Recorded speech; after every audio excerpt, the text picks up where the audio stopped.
Hello, I'm Mary Mueller, and I feel strongly that public history is a wonderful mechanism for people of any age to learn about historical events.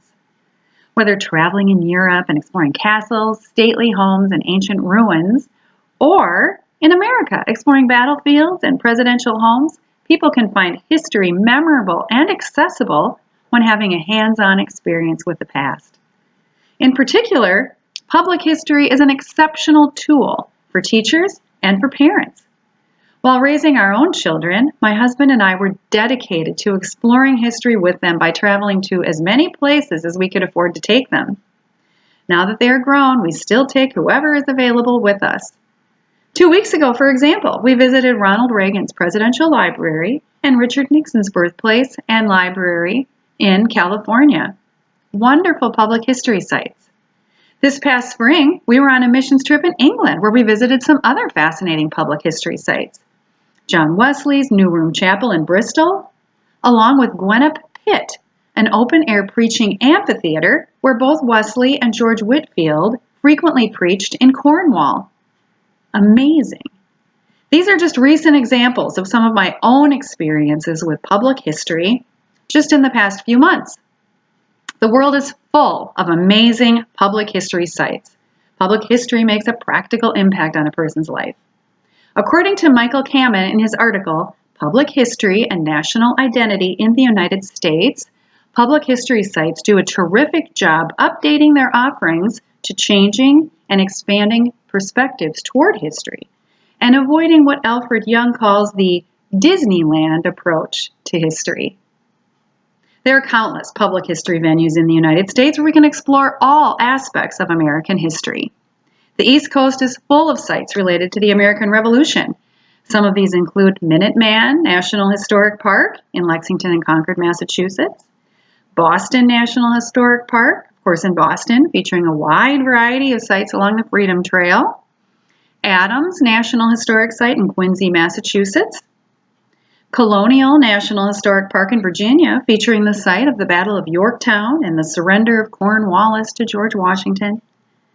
George Washington's famed home, Mount Vernon, is in Alexandria, Virginia, and it's one of our favorite public history sites.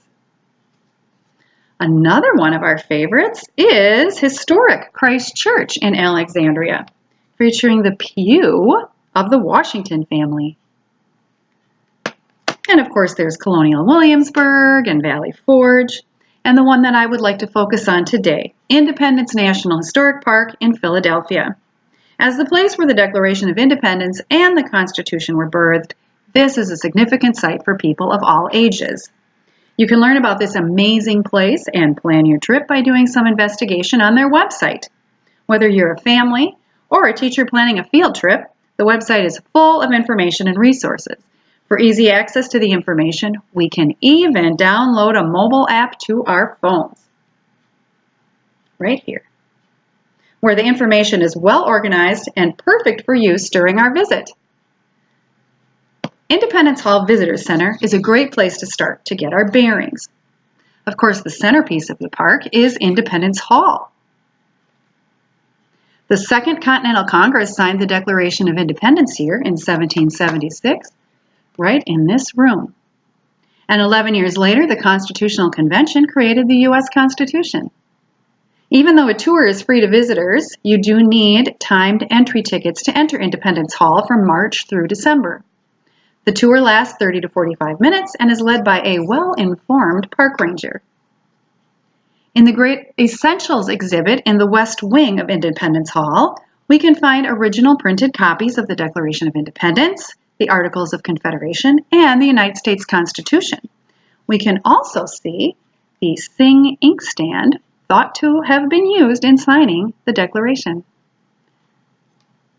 Next, we can go to Congress Hall, where Congress met from 1790 to 1800, while Philadelphia served as the temporary capital of the United States. The House of Representatives convened on the first floor in this room, and the Senate met upstairs in this room. George Washington and John Adams both took their oaths of office in this building. We can also see Old City Hall, used by the Supreme Court of the United States in the 1790s. And we can see the Liberty Bell, the famous symbol of liberty. It's housed in its own building, just across the street from Independence Hall. It's viewed on a first-come, first-served basis, so lines can form and wait times can be a little long sometimes. Next to the Liberty Bell complex is the President's House, which is an outdoor exhibit on the site of the residence of Presidents Washington and Adams, who lived in a house once located here during their terms in the temporary capital city. The exhibit analyzes the paradox between the founders' quest for freedom and their role as slave owners. Another feature is Franklin's Court, in which a white frame structure provides an outline of the location and size of Benjamin Franklin's home, which was once located there. It also features a printing office similar to the one owned by Franklin, which would have been located a few blocks away. And it features a working post office called Be Free Franklin Post Office, where visitors can learn all about Franklin's role as America's first postmaster.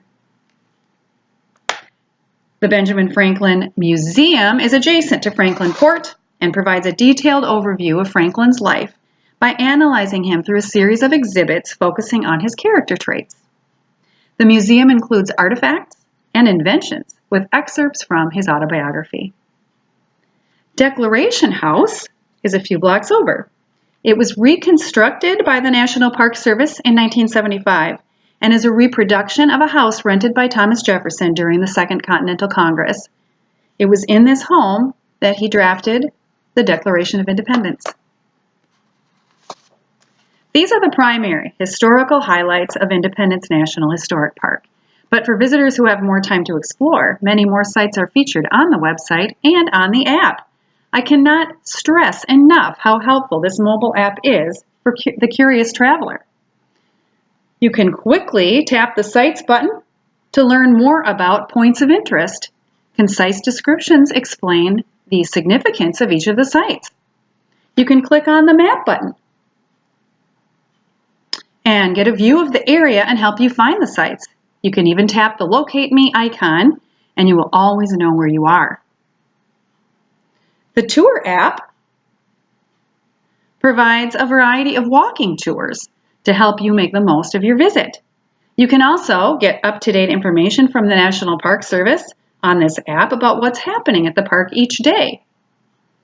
And with the tap of a button, you can take a selfie and share a digital postcard with friends and family from Independence National Historic Park. How fun!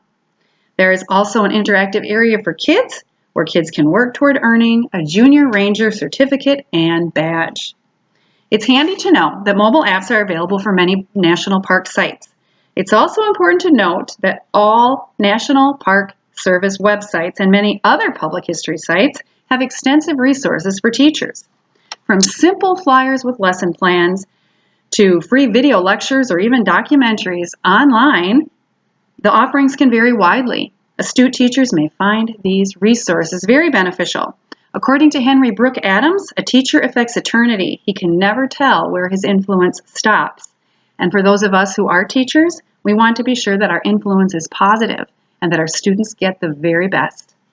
While exploring history through public history sites is sometimes controversial and may seem simplistic to historians and academia, public history has a very important role.